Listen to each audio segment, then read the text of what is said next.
بقى ايه اللي فاضت ما بتتاكلش، فهندخلها في اكل معاكم. نحط بصل اهوت وادي شويه زيت ومعلقه زبده ونشوف هنعمل ايه. عايزين نرمي اكل اللي يفيد ايه معانا عشان حرام والدنيا غاليه، ايه نتصرف وندخله في اكلات تانية مع بعض ان شاء الله. ايه على البصله نحط الايه الفلفل الايه الاخضر وفلفل قرن فلفل الوان لو عندك، ايه ونقلبه على البصله كده ياخد تقليبه، ونحط عليه بقى البهارات بتاعتنا، شويه ايه كمون، شويه فلفل، شويه بهارات، معلقه بهارات كده،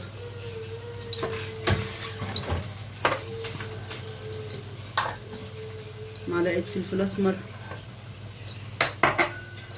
معلقه بابريكا مدخنه، شويه ملح. ده يا حبايبي ايه هنقلبهم كده ونحط عليهم الفراخ اللي هي بتاعت امبارح اللي فايضه، ونستخدمها نعمل بيها ايه اكله تانية عشان ما نرميش الايه الفراخ. حرام دي الايه الفراخ اهيت بتاعت امبارح عملتها ونضيفها على الطبق اهوت، على الحله هنا في البصل والفلفل والخضار اللي معانا.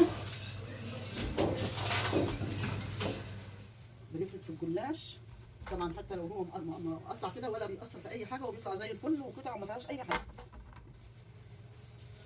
ندهن بس كده ايه، انا رصيت رقينا اهوت، نحط ايه زبده او سمنه او المتاح عندك مش مشكله اي حاجه،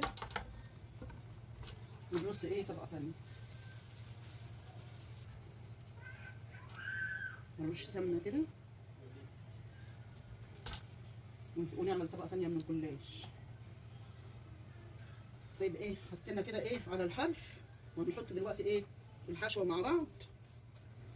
احنا حطيناها على الحرف كده عشان ايه هنقلبها عليه، بدل ايه الحشوه ايه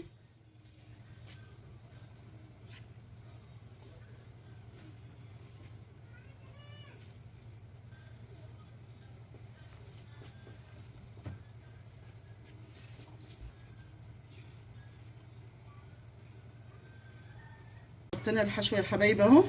وهنرش بقى جبنه موزاريلا لو عندك، جبنه رومي لو عندك، زيتون عندك، حطي ايه اي حشوه انت حباها حطيها. انا هنا حاطه جبنه موزاريلا اهو، وهنقفل مع بعض الايه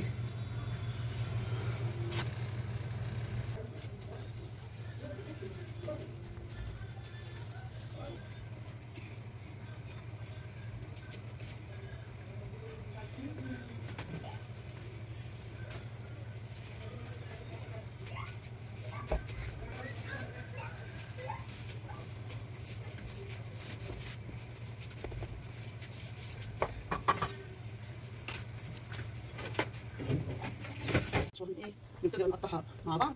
بسم الله الرحمن الرحيم.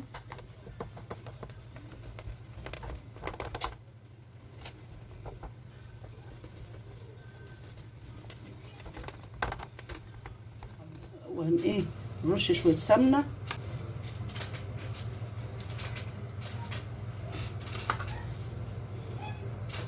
نوزع السمنه كده ايه على الحروف كمان، وبواقي الايه الفراخ هنوزعها كده. احنا عاملينها للايه للاولاد ايه طالبين زي البيتزا كده بيحبوها كده، فايه لازم نعمل وش الايه الفراخ الجلاش كده بالفراخ. نوزع الفراخ كده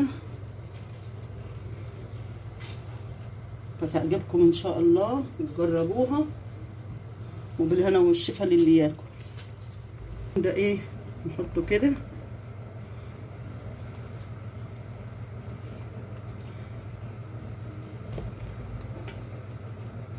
بقى. دي لبن ببيضه وشويه فلفل اسمر وشويه كمون كده وشويه ملح، ونسقي بيها الايه الجلاشه بتاعتنا او الفطيره بتاعتنا او البيتزايه بتاعتنا زي ما تسموها، وبالهنا والشفا. يا رب تعتمدوها كده وتعجبكم الطريقه دي وتنفذوها، وبالهنا والشفا. اهو يا حبايبي بعد ما طلعناها من الفرن. ما شاء الله، الله اكبر. شايفين ما شاء الله عامله ازاي؟ بألف هنا وشوف. اتمنى ان انتوا تجربوها. هقطعها وهوريها لكم بعد ما قطعت ان شاء الله. اهو يا حبايبي بعد ما قطعناها، شايفين ما شاء الله بالهنا والشفا مستويه اهي اهي. بألف هنا وشفا. اتمنى ان شاء الله انتوا تجربوها وتعجبكم باذن الله.